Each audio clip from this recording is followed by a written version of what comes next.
In the scorched autumn of 1888, in the Arizona Territory where the land was a study in thirst, Elara Vance was known for two things: the worthless, sun-blasted parcel of land her late husband had left her, and the hole she was digging in the middle of it. The claim, wedged into the stony flank of a barren mesa, was a place the sun used for an anvil. Nothing grew there but creosote, cholla, and the hardiest of scrub, plants that had long ago made their peace with deprivation. It was a place to be passed through quickly, not a place to put down roots. Yet Elara had not only stayed after Thomas died in the disastrous silver mine collapse. She had begun a project that moved her from the realm of the pitied to that of the insane in the eyes of the nearest settlement, a dusty collection of buildings called Redemption. Her work was a slow, punishing ritual against the earth. She did not dig wildly, but with a strange and unnerving precision.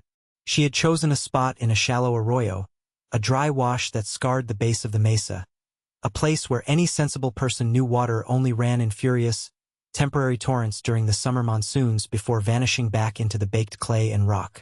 It was a place of drainage, not a place of collection. Every man in Redemption who had ever dug a well knew that you dug in the lowlands, in the basin where water settled, not on a rocky bench where it fled. Elara, however, ignored this foundational piece of frontier wisdom. She worked with a quiet, almost serene focus, her movements economical, her body hardened by a grief that had calcified into pure, unyielding purpose. The townsfolk who rode out to deliver supplies she paid for with the last of her meager savings would watch her for a time, a solitary figure in a faded calico dress, her face shaded by a wide-brimmed hat, her shovel rising and falling with the rhythm of a ticking clock. Sheriff Brody was the first to try and reason with her. He was a practical man, a man whose worldview was built on observable facts and established methods. He rode out on a Tuesday, the heat shimmering off the ground in waves that made the distant mountains tremble. He found her standing waist-deep in the earth, her arms slick with sweat as she levered a large piece of shale out of the hole. He dismounted, his boots crunching on the gravel, and stood at the edge of the growing pit, his shadow falling over her. He removed his hat, wiping a sleeve across his damp forehead.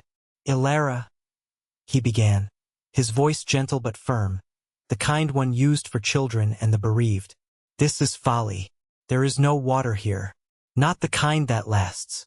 She paused, resting one hand on the handle of the shovel, and looked up at him. Her eyes were the color of the pale desert sky, and they held no trace of the madness he expected to find. They were clear, steady, and weary. "There is water here, Sheriff," she said, her voice low and raspy from dust and exertion. It was not a plea or a hope. It was a statement of fact. "You are wasting your strength. The whole town is worried for you. Mr. Poole is willing to buy this claim for a fair price, enough for you to get a coach ticket back east to your family." He gestured vaguely at the unforgiving landscape around them. "This is no place for a woman alone, especially one." Digging for ghosts, he had tried to be kind, but his frustration bled through. Elara drove the tip of her shovel into the hard-packed earth at the bottom of her hole. The sound was a dull thud. "Thomas was not a fool, Sheriff Brody. And neither am I." That was all she offered.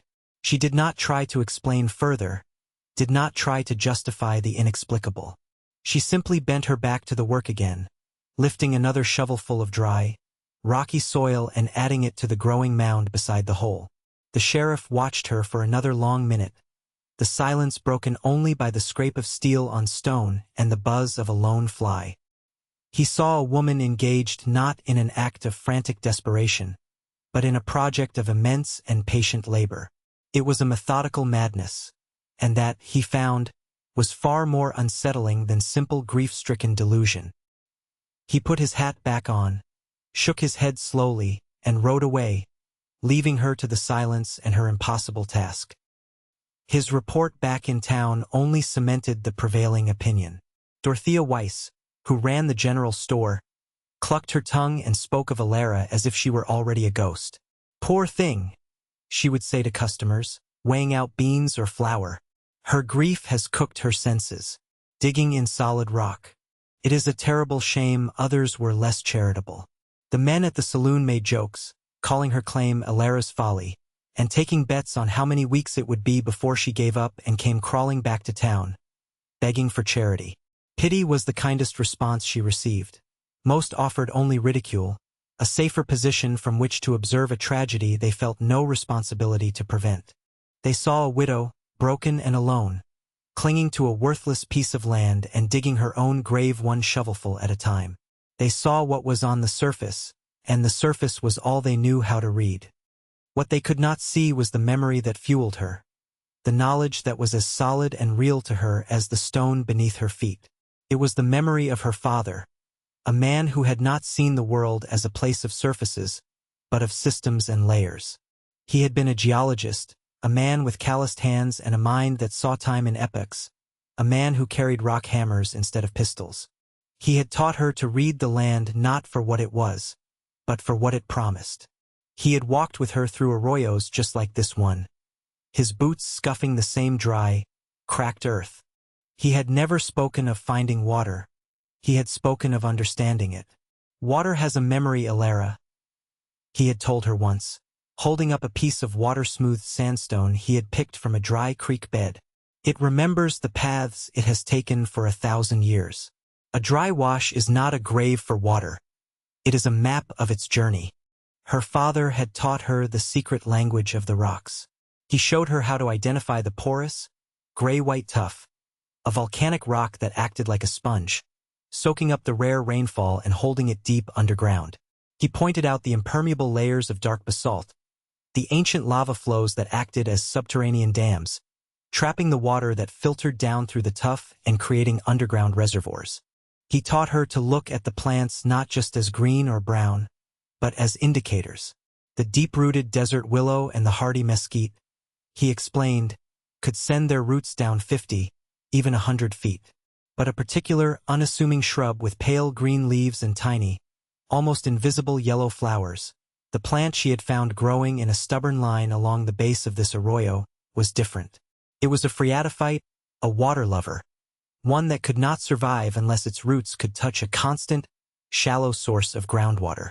To everyone else, it was just another piece of scrub. To Elara, it was a signpost.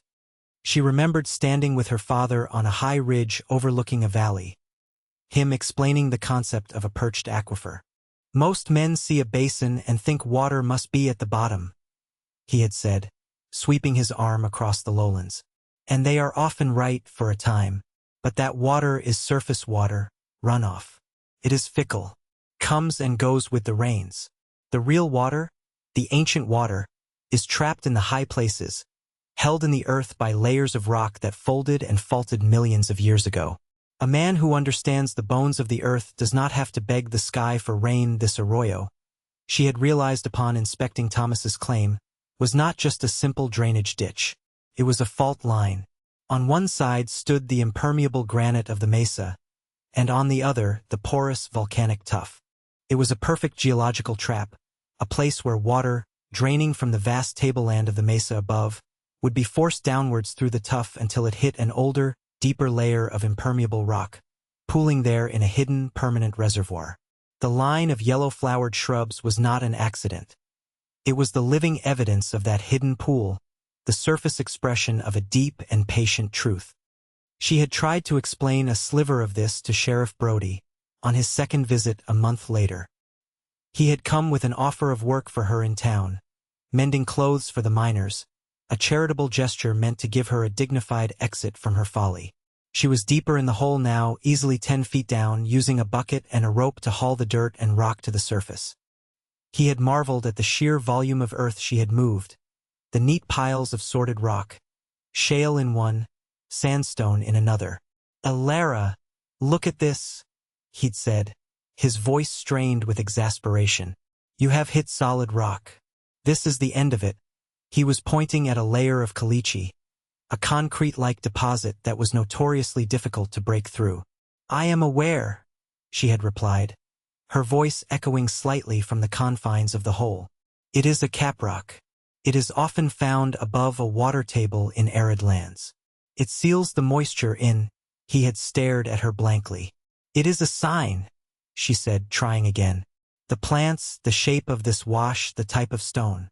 They tell a story he had just shaken his head. I see a woman killing herself in a hole, Elara. That is the only story I see. Watching him ride away that second time, she understood the futility of it. Explaining her knowledge to him was like describing color to a man born blind. He could not see the principles, only the practice, and her practice looked like madness. So she worked. The sun rose and the sun set, and the rhythm of her life was the scrape of the shovel, the sharp crack of the pickaxe, and the creak of the rope on the wooden tripod she had built over the hole. She built her home beside her well, a small, sturdy structure of stone and adobe.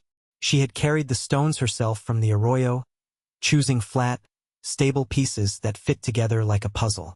She mixed the adobe with her own hands and feet, using the clay-rich soil she excavated from the well, mixing it with water she hauled from the town's dwindling supply and dry grass for a binder. It was a slow, deliberate process. Each adobe brick had to be formed in a wooden mold and left to cure in the brutal sun for days until it was as hard as fired ceramic. She laid the foundation with the largest stones, then built the walls up, course by course, mortaring them with more adobe mud. The roof was made of salvaged timber from the abandoned mine, laid over with ocotillo stalks and sealed with a thick layer of packed earth. It was not a large house, just a single room with a hearth, but it was solid. It was a fortress against the heat, the cold, and the doubt that radiated from the town of redemption. Her days were a testament to methodical labor.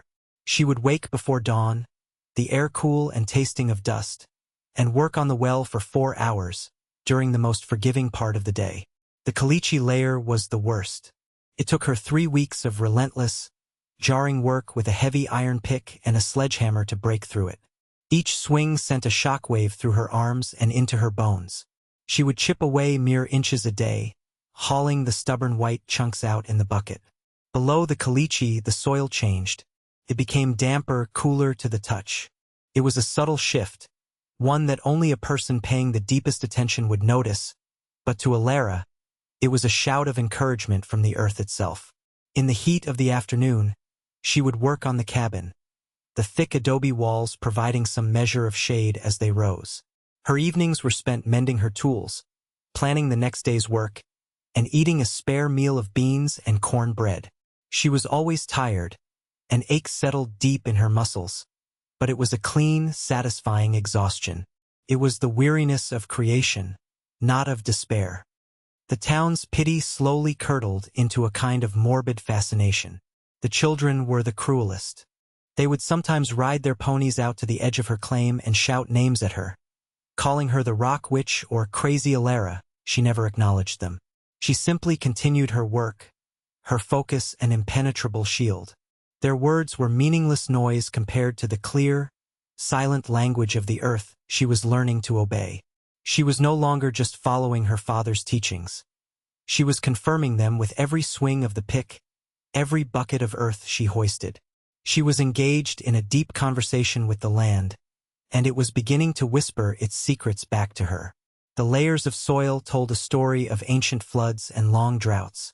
The stones she pulled from the ground were artifacts of immense pressures and volcanic fury. She was not just digging a hole.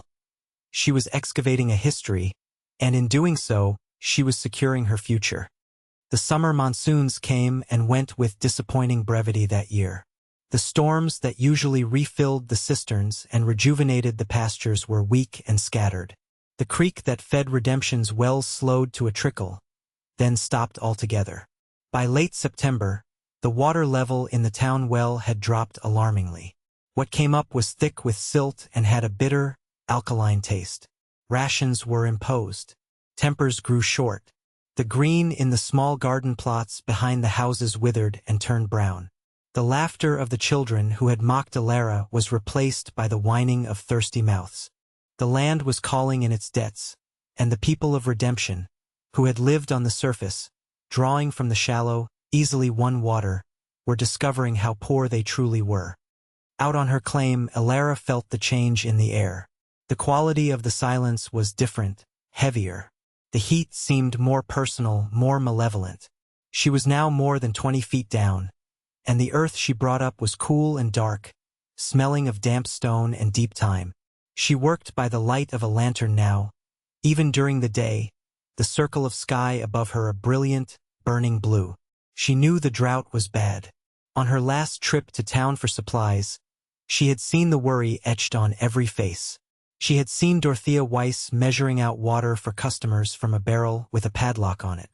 No one had mocked her. They had watched her with a new expression in their eyes. A flicker of resentment, mixed with a desperate, unspoken question. Her solitary madness was beginning to look like something else, something they could not yet name. She had to trust the process. There were days when her faith wavered, when the sheer, unyielding rockiness of her task felt like a personal rebuke from God. In those moments of doubt, she would climb out of the hole, her body trembling with fatigue, and walk to the line of pale green shrubs that had been her first clue. She would touch their leaves, resilient and alive in the crushing heat. They were her compass, her living proof. They did not hope for water. They drank it. As long as they lived, she was not wrong. She would take a deep breath, drink from her canteen, and descend back into the earth, her resolve hardened once more. She was not just digging for water for herself. She was digging to prove that her father, and the principles he had lived by, had been right. It was an act of faith, but a faith grounded in evidence, observation, and the unassailable logic of the natural world. She was tending her small fire in the cabin's hearth one evening, the sky outside a deep, star-littered violet, when she heard the sound of a wagon approaching. It was an unusual time for a visitor. She stepped outside, wiping her hands on her apron, and saw Sheriff Brody's familiar silhouette against the twilight. He was not alone. There were 2 other men with him, and the wagon was loaded with empty barrels. He stopped the team a respectful distance from her cabin and did not dismount immediately. He just sat there for a long moment, the creak of the cooling wagon harness the only sound. Finally, he swung himself down, his movements slow and tired. He looked older than he had a few months ago. The easy confidence was gone, replaced by a deep, weary humility. "Elara," he said, and his voice was raw. He did not call her Mistress Vance. He held his hat in his hands, turning it over and over. "The town well is nearly dry. What is left is not fit to drink. The children are getting sick," he paused, and she could see the effort it took for him to say the next words. He looked past her, towards the tripod and the dark mouth of the hole she had poured her life into for the past 6 months. "We heard a sound, like you struck something." Old Man Hemlock said it sounded like a pick hitting water. She said nothing. She simply waited, letting the silence stretch. This was his moment, his reckoning with a reality he had refused to see. He finally met her gaze, and in his eyes, she saw the complete collapse of his certainty. "Do you have water, Elara?" It was not a demand. It was a plea. She turned without a word and walked to the well. She picked up the bucket, tied it to the rope, and let it fall into the darkness. For a few seconds, there was only the sound of the rope unspooling, and then a sound that echoed up from the depths of the earth, a sound more beautiful than any music, a deep, resonant thump splash. It was the sound of arrival, the sound of vindication. It was the sound of a bucket hitting a deep, still pool of water. The men behind her let out a collective, involuntary sigh. She began to haul on the rope, her muscles pulling with a familiar rhythm. The bucket was heavy now, wonderfully, miraculously heavy. As it emerged into the twilight, it seemed to glow, the water within it dark and clear. She pulled the bucket over the edge and set it on the ground. No one moved. She untied it, lifted it with both hands, and drank directly from the rim. The water was cold, impossibly, wonderfully cold. It tasted of stone and minerals and deep, clean earth. It was the taste of life itself, pure and untainted. It was the sensory proof of everything she had known, everything she had worked for. She lowered the bucket, water dripping from her chin, and looked at the sheriff. She felt a quiet, profound sense of triumph, not over him, but over the doubt, over the ignorance, over the harsh indifference of the land itself. She had not conquered it. She had listened to it, and it had answered. She gestured to the bucket. "There is water." Brody stepped forward slowly, as if approaching a shrine. He knelt, cupped his hands, and dipped them into the bucket. He drank, his throat working. He splashed the water on his face, then drank again. He looked up at her, his face wet and streaked with dust, and in that moment, the barrier of his skepticism, of the town's ridicule, of her long isolation, dissolved completely. "You were right," he said, his voice thick with emotion. "By God, Elara, you were right. We were all fools." It was a plain-spoken admission, unadorned and absolute. It was more valuable to her than gold. It was the acknowledgment she had earned, not with words, but with sweat and stone and an unwavering faith in a principle that no one else could see. That night, the men filled their barrels. The rope and bucket worked for hours, hauling up gallon after gallon of cold, clear water from the heart of the stone. The well seemed bottomless. Elara showed them how to work the simple system she had devised, and then she went into her small, solid house and sat by her fire. She did not feel anger or resentment towards them. She felt a great, quiet peace. She had not done this for them, but their need had been the final test of her work, the crucible that proved its worth. Her father's voice echoed in her memory, not with pride, but with the simple satisfaction of a teacher whose student had finally understood the lesson. Watching an outcome is not the same as understanding the principle. She had understood the principle, and the outcome had followed as surely as day follows night. The next day, more people came. They came in wagons and on horseback, their faces etched with a mixture of shame and desperate hope. She did not turn anyone away. She established a simple system. A barrel of water could be bought for cash, but it could also be traded for goods. A sack of flour, chickens, lumber, tools. More valuable to her was labor. A day's work helping her expand her cabin or clear a field for planting was worth 10 barrels of water. Men who had once joked about her folly now found themselves willingly digging a root cellar for her, or building a fence, their payment the life-giving water from her well. She was not a queen or a tyrant. She was a provider, a source of stability in a world that had suddenly become unstable. She shared not only her water, but her knowledge. When Amos Kelleher, a man who had been one of her loudest mockers, asked her how she had known, she took him to the line of pale green shrubs and explained the geology of the fault line, the secret of the perched aquifer. She taught him to read the land. Elara Vance's well never ran dry. It became the heart of a new community that grew up around her claim, a settlement built not on the fickle promise of silver, but on the certainty of water. The town of Redemption slowly withered as the drought held, its people migrating a few miles up to the mesa where Vance's well was the center of this new life. They called the new settlement Providence, and Elara was its quiet, undisputed founder. Her wealth was not in the money she made, but in the thriving homestead she built, the respect she commanded, and the security she had carved from solid rock. Her cabin stood for over a century, a testament to her labor, and the well she dug served her children and her grandchildren, a permanent monument to the woman who had listened to the earth when everyone else was shouting at the sky. Her story became a local legend, a reminder that the greatest treasures are not found by chance, but by understanding, and that true wisdom often looks like madness to a world that has forgotten how to see.